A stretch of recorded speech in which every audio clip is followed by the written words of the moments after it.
bawat hakbang, ako'y naguguluhan. Okay, God's morning po mga kapatid. Ngayon pong araw na ito.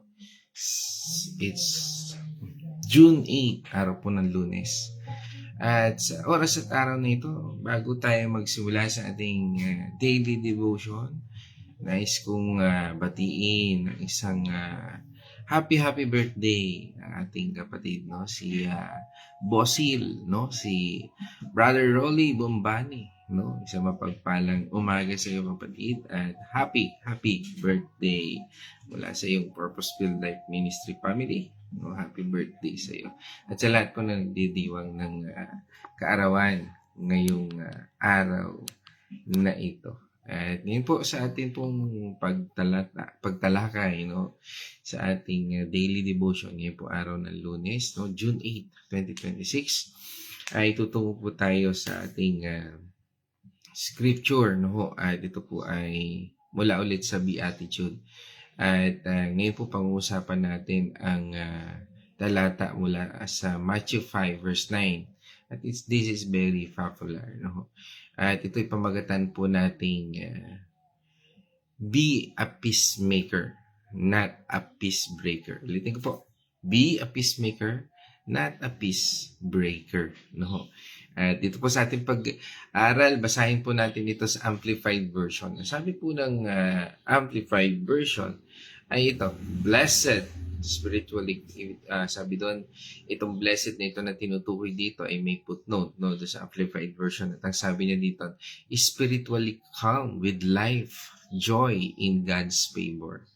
Ano daw po ito? Are the makers and maintainers of peace. No, ito nga po yung peacemaker. For they will express His character and be called the Son of God. No? Purihin ating Panginoon Diyos. Tayo po ay manalangin. O manaming Diyos na makapangyarihan, salamat po sa oras at araw na ito. At sa talatang iyong ipinagkakaloob sa amin, tinatanggap po namin ito. At bigyan mo kami ng karunungan sa pamamagitan ng iyong banal na Espiritu. Hayaan mo, Panginoon, na dumaloy ang aral na ito, O Lord, sa pamamagitan ng iyong banal na Espiritu na siyang pinakamagaling na guro upang kami ituruan, bugin at baguhin ayon sa aming kaisipan, sa puso at sa aming salita. Turuan mo kami, Panginoon, ng iyong salita at pagkalooban mo kami ng lakas na nagmumula lang sa iyo. Again, O Lord, we thank you and praise you. Lord, speak to my vocal cords, none of me and all of you. In this I pray in the name of our Lord Jesus Christ. Amen and amen. Dito po sa ating buhay, ay madalas po tayong, madalas nating naririnig na dapat tayong magkaroon ng kapayapaan. No? Pero ang tanong, ano nga ba ang ibig sabihin ng maging isang tagapagpayapa o yung peacemaker? Madali lang po magdulot ng gulo, magbitiw ng masasakit na salita, o sabihin natin magpalaki ng hindi pagkakaunawaan o yung sulsol, marites, yan ano. Pero ang magtayo at magpanatili at magbigay ng kapayapaan, yun po ay isang tunay na katangian ng isang anak ng Diyos. Kaya nga po ang paksa natin ngayon, na una ko na lang binanggit, ay ang be a peacemaker, not a peace breaker. Maging peacemaker tayo, hindi ang peace breaker. No. Ano nga ba ang tunay na kahulugan ng pagiging peacemaker o tagapayapa? Sa ating pong talata, no, ang ating Panginoong Hesus mismo nagsabi, mapalad ang mga gumagawa at nagpapanatili ng kapayapaan. Mapapansin po natin dito na hindi lang po ito tungkol sa pagkakaroon ng kapayapaan. Ito po ay pinatutungkulan mismo ng talata sa paggawa at pagpapanatili nito. Ano ho? Ibig sabihin, umikilos tayo at tayo mismo ang gumagawa ng o nagiging bahagi ng paraan ng Panginoon Diyos. Ito ay isang gawa. Ito ay isang desisyon at isang pamumuhay. Paano ba natin ito dinidesisyonan? Paano ba tayo kumikilos? At sabi nga, paano natin ito pinamumuhay? Okay, in the original text no ho, ng word na ito, no, for peacemaker, ang sabi nga po doon sa Greek word no ho, nito ay eronopoios. No ho, yan po yan, eronopoios, which means literally na one who creates peace or one who restores peace. Sabi doon sa unang bahagi, blessed. Hindi lang po ito tungkol sa simpleng kasiyahan, no? Yan po yung sabi nga ay ito po ay tumutukoy sa kapayapaan mula sa ating kalooban. Yung kapanatagan ng isip, ibig sabihin meron kang peace of mind, no? At sabi nga pagpapala mula sa Diyos. Ibig sabihin maayos ang ating relasyon sa ating Panginoon Diyos at sa ating kapwa. Kung ating tatanungin ang buhay natin, kumusta ba yung relasyon mo sa Diyos at kumusta yung relasyon mo sa kapwa? At sumunod doon na sinabi ng talata natin, na binasa natin, makers and maintainers of peace. Higit pa po ito sa simpleng pag-iwas sa gulo o pananahimik lang para walang away. Dahil ang tunay po na pagiging peacemaker ay aktibo. Ibig sabihin po niyan, kasama dito yung pag-aayos ng nasirang relasyon. Yung para bang, pag sinabi natin pag-aayos ng naayos na relasyon, hindi yung mananahimik ka na lang ng basta-basta na magkaaway kayo, kundi ayusin, pag-uusapan, sabi nga po. O, inaayos yung nasisirang relasyon. Paglutas ng hindi pagkakaunawaan, ng may katotohanan. Sabi nga, ang katotohanan kasi, hindi mo yan maitatago. At ang pagsisikap ng pagkakaintindihan at pagtataguyod ng pagkakaisa.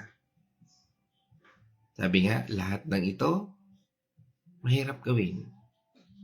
Pero kahit mahirap, pinipili mong gawin. Yan po yung peacemaker. Bakit? Dahil sabi nga nung sumunod na talata, you are called the sons of God.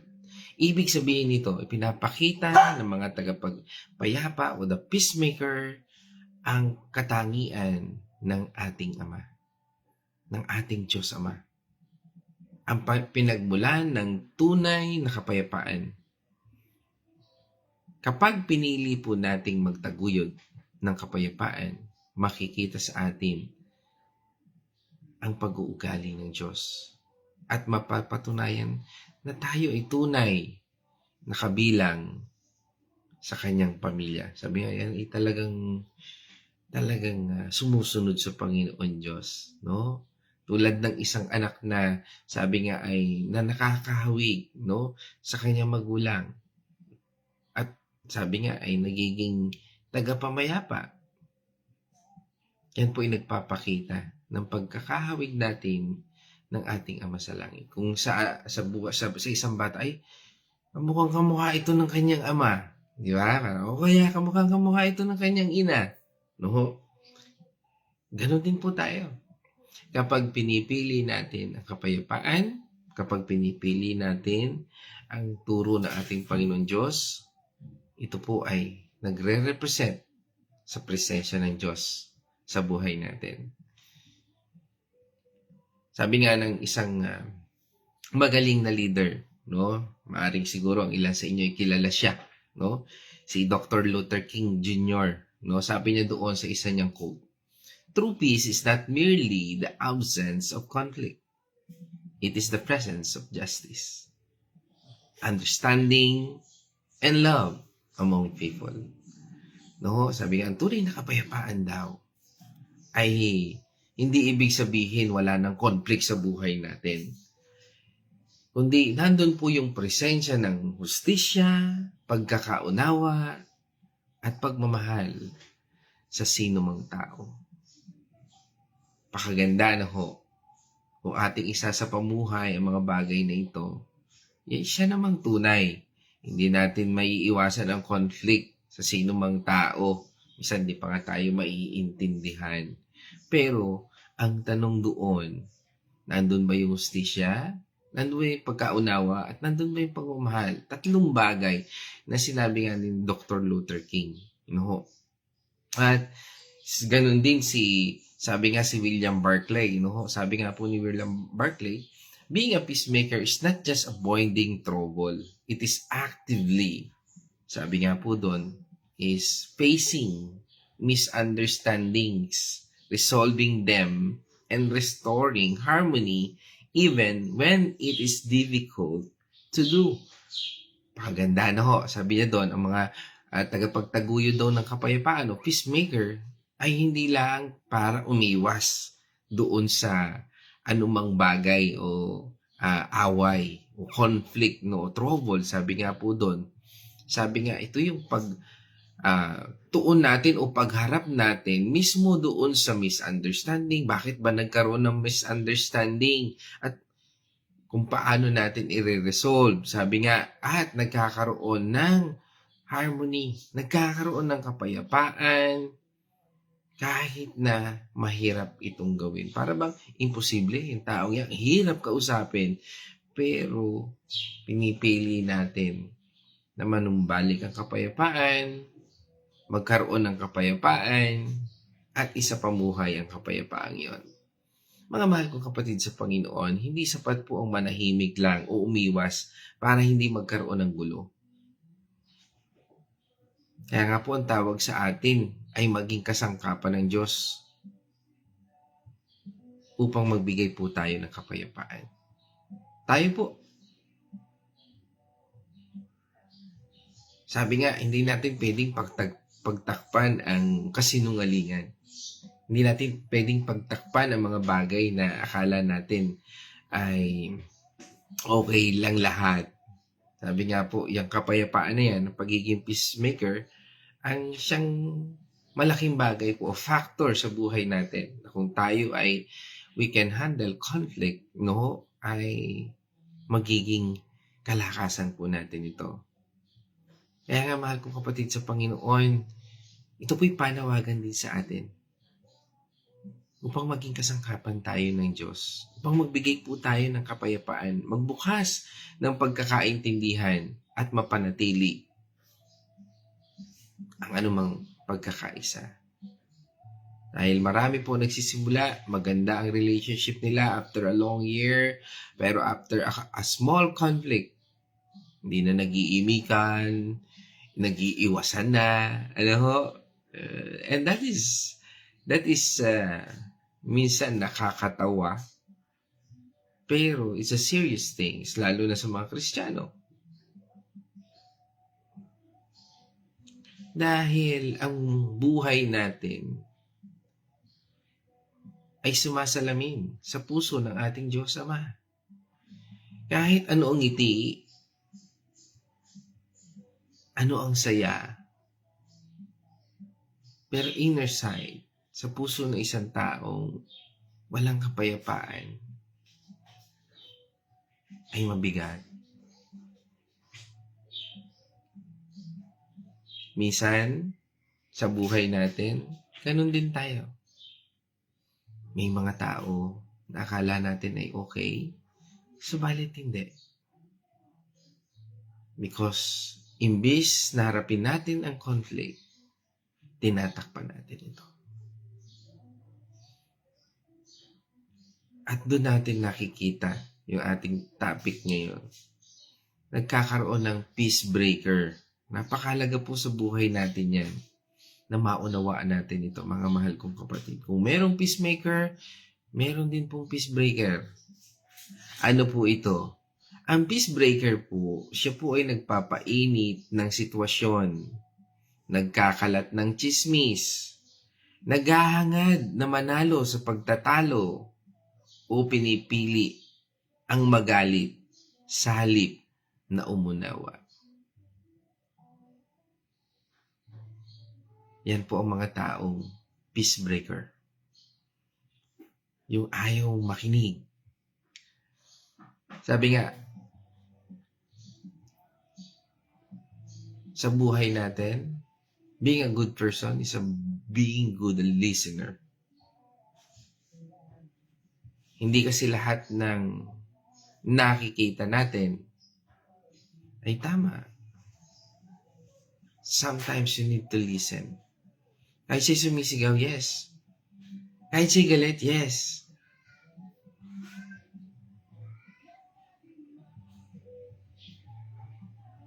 Sometimes the best option is to listen.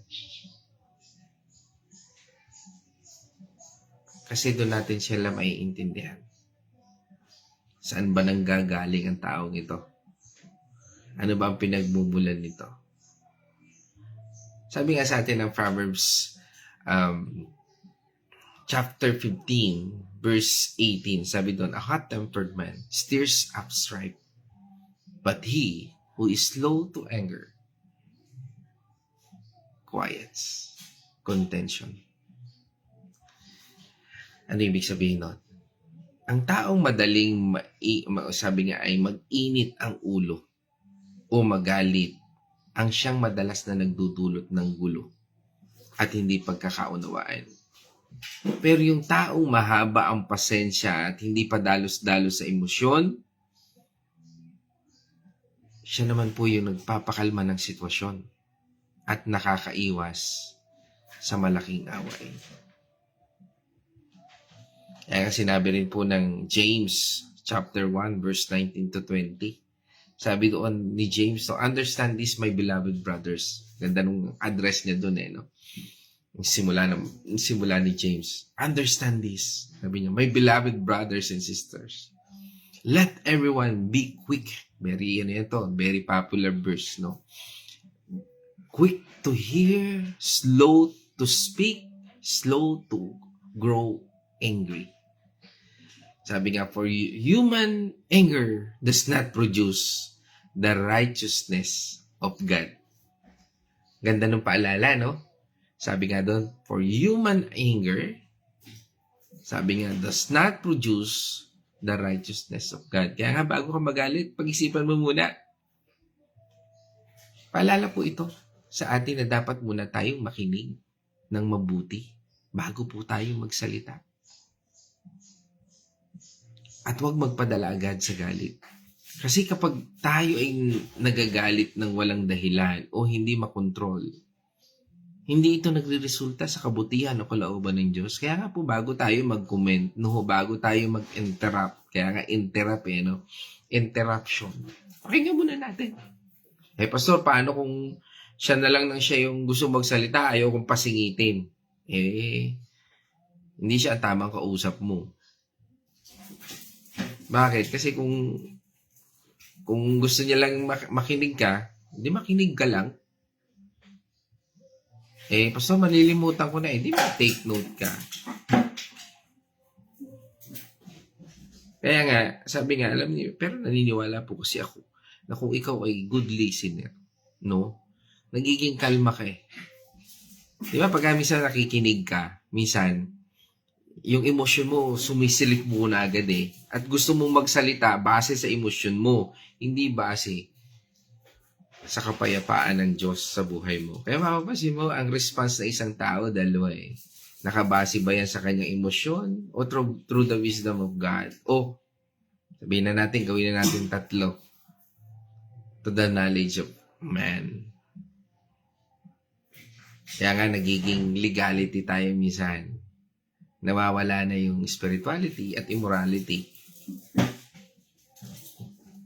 na siya namang supreme over legality. Ayan po yung mga peace breaker na tinatawag. At kung may peace breaker, kanina natin sinasabi, at ito yung bida natin ngayon, yung pagiging peacemaker. Siya po yung naghahangad ng pagkakasundo. Siya po yung nakikinig ng mabuti, nagsasalita ng may paggalang, at gumagawa ng paraan upang maayos ang anumang alitan. Hindi para magpatalo, kundi para maibalik ang pagmamahalan. Dahil marami pong relasyon na nagsimula ng tama. Pero sa isang conflict, nauna ko na po sinabi yan, nagkakaroon na ng iwasan, nagkakaroon na ng aloof. Parang hindi na sila magkakilala sometimes. Nakakalungkot po yun, ano? mga mahal kong kapatid sa Panginoon. At yan po ang isang bagay na gustong ituro sa atin ng Panginoon.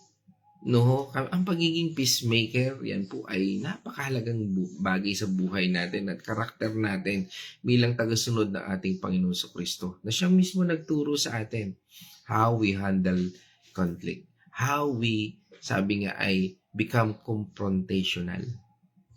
Alam niyo yung mga Kristiyano kasi, masyadong weak pagdating sa confrontation. Ayaw na ayaw nila ng confrontation. Takot na takot sila sa confrontation. And that is so sad for being a Christian. Dahil hindi po yan tinuro ng Diyos. You need to face it. Not to gossip it. Nakuha po natin, kailangan mo itong harapin, hindi i-chismis.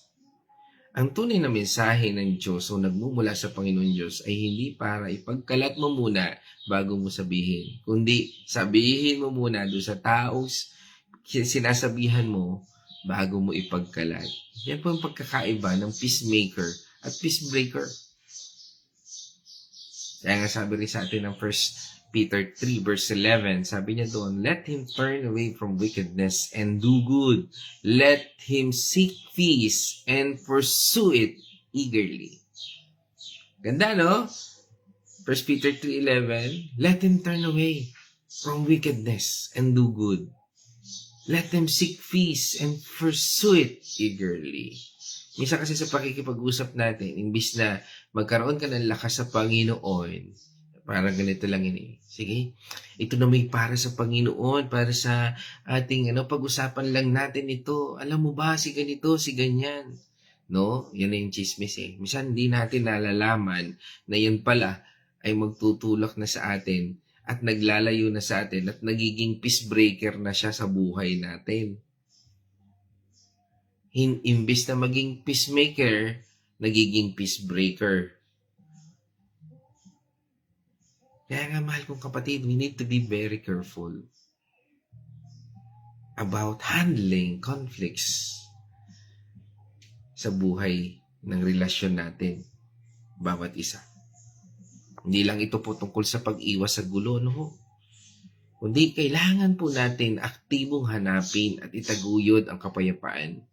Ibig sabihin, iiwas tayo sa masama at gagawa ng paraan para magkaroon ng pagkakasundo. Kahit na ito ay mahirap gawin. Kaya nga sabi ng Romans 12 verse 18, if possible, as far as it depends on you, live at peace with everyone. Lagi po nating hanapin ang kapayapaan sa bawat isa. Kung nagsisimula na ng conflict, kung nagsisimula na ng chismis, abay, teka. Hinay-hinay muna tayo. Hanggat nasa ating makakaya, dapat po nating sikaping magkaroon po tayo o anong Tagalog doon? Makipagkapayapaan ba? Yan? O hanapin natin yung kapayapaan sa lahat ng tao. Kahit hindi natin kontrolado ang kilos ng iba. Nasa ating kapangyarihan pa rin po ang pumili ng kapayapaan at hindi magdagdag ng gulo. Sabi nga, una nating alisin yung gulo sa isipan natin at sa puso natin. Sigurado yan. Mawawala yan sa iyong salita. Kaya nga yung tao na hindi mapigilan yung salita, imbes na ayusin, no? Diyan po, sabi nga, yan ay parang lason. Poison po yun na pumapasok sa isipan mo, naglalaro sa puso mo, hanggang sa malason ka na. At nawawalan ka na ng kapayapaan. Nagiging peacebreaker na siya sa buhay mo, imbis na peacemaker. Bakit po mahalaga ito? Sinasabi po sa atin ng talata na ang tagapagpayapa o peacemaker ay tinatawag ng mga anak ng Diyos. Bakit? Dahil ang Diyos mismo ang Diyos ng kapayapaan. Di ba? He is the Prince of Peace. Kapag tayo ay naghahangad ng kapayapaan, ipinapakita po natin ang kanyang pag-uugali. Yan ba ang ugali ng talagang anak ng Diyos?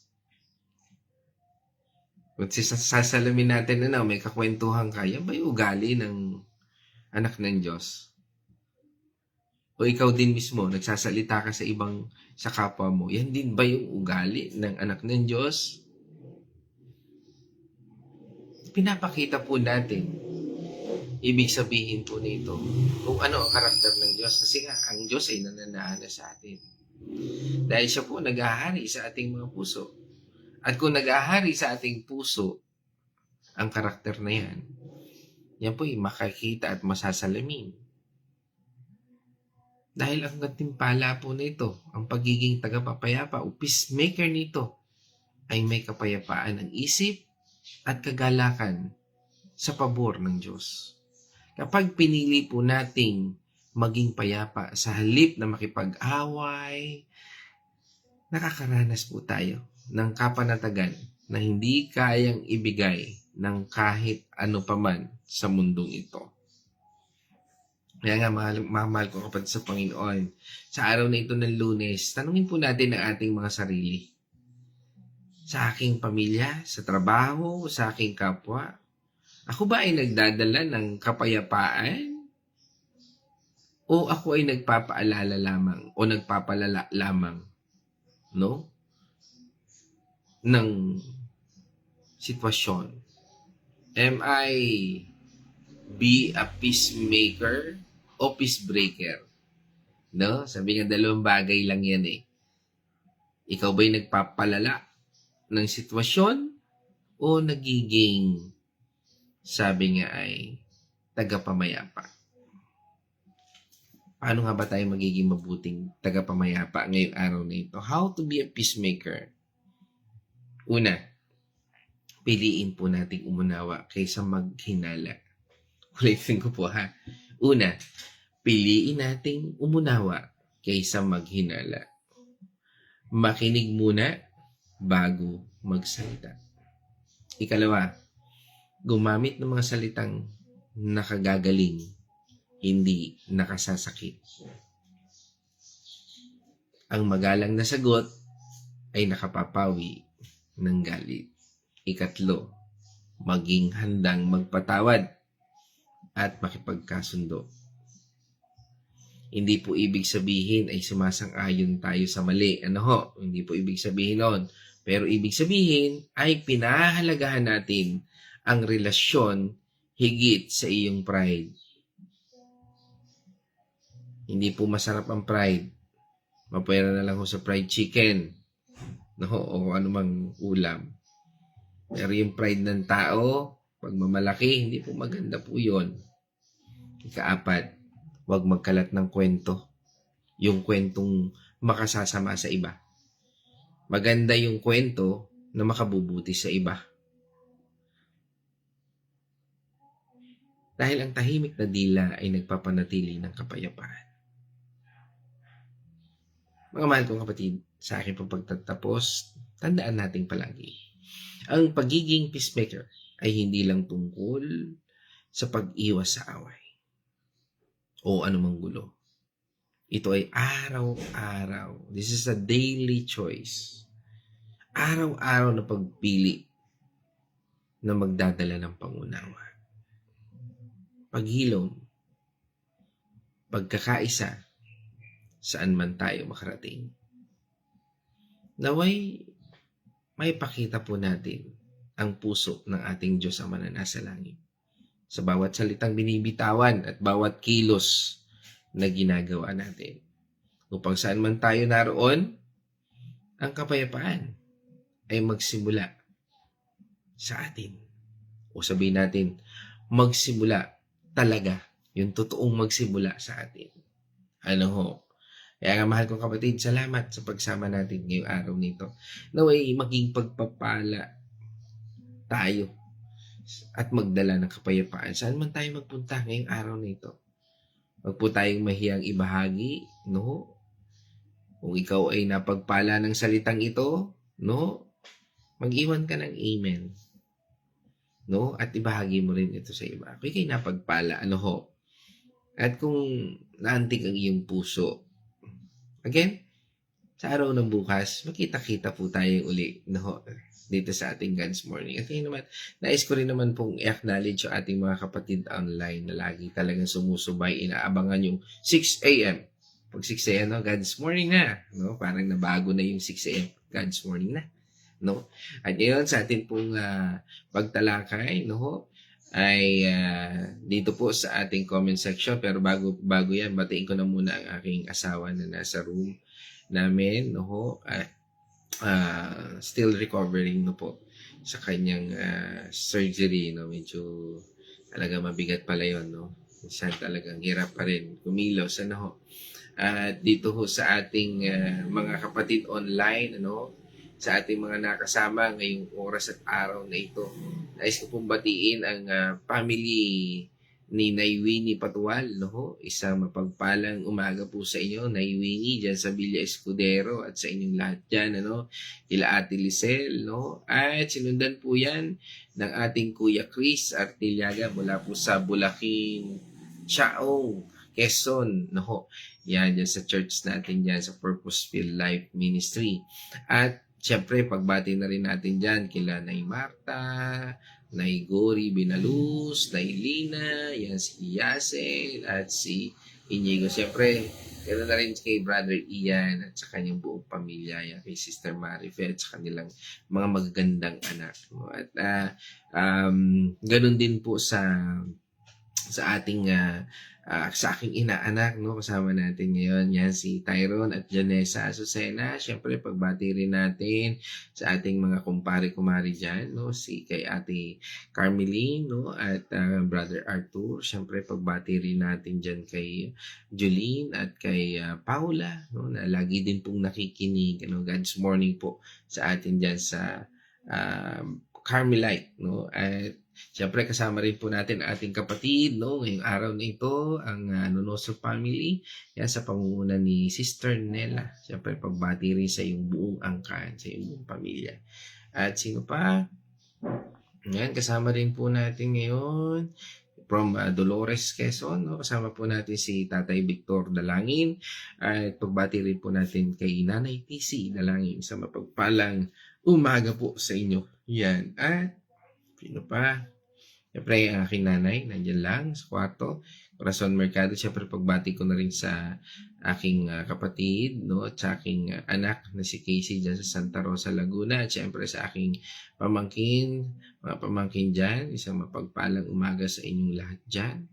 Yan. At pagbati rin natin kay Nay Josephine Maranan from Barangay Santo Niño, San Pablo City, sa inyong buong angkan. Isang God's Morning po sa inyong lahat dyan.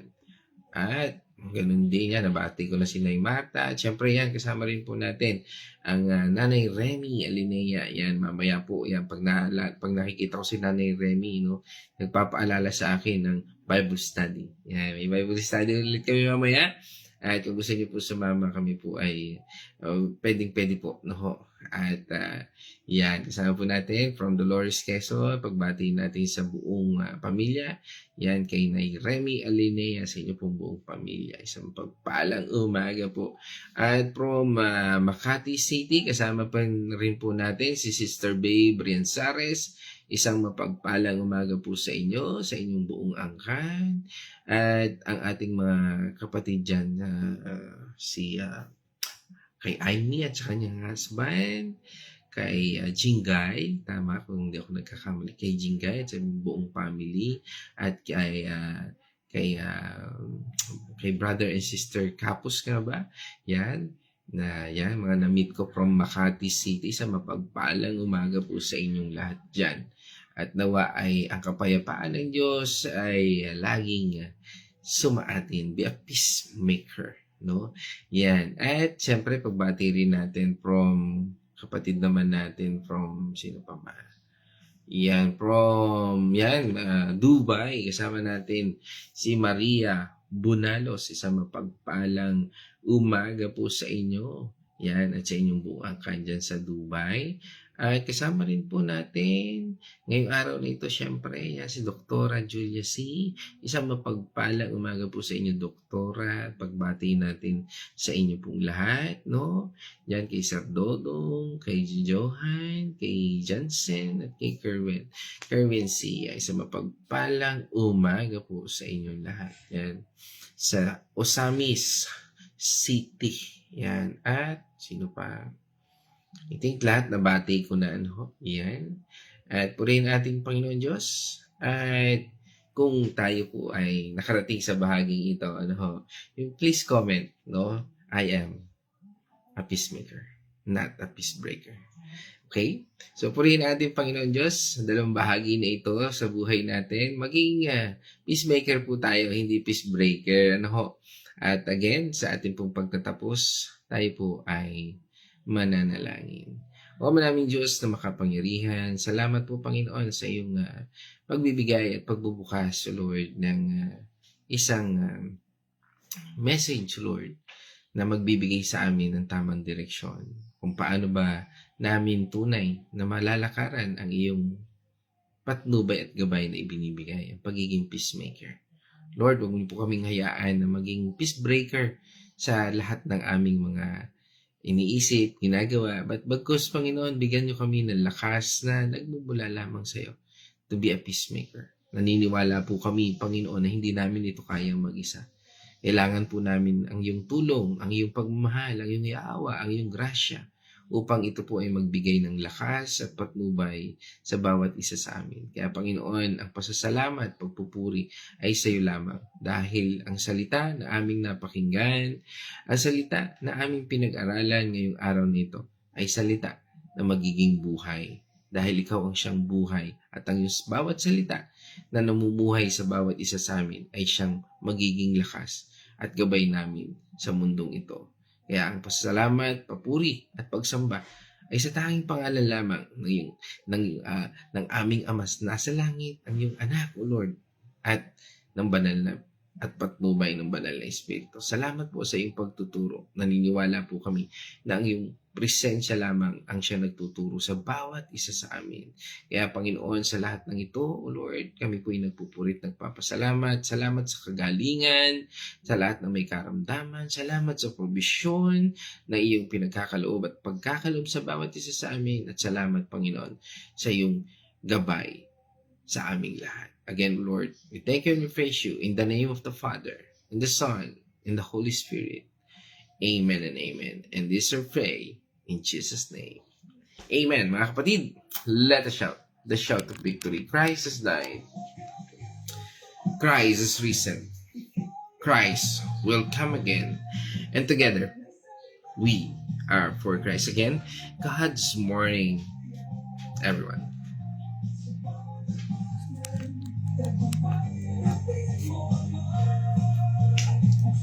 Ng kadiliman, iligtas ang naliligaw, at kalasang mananalo.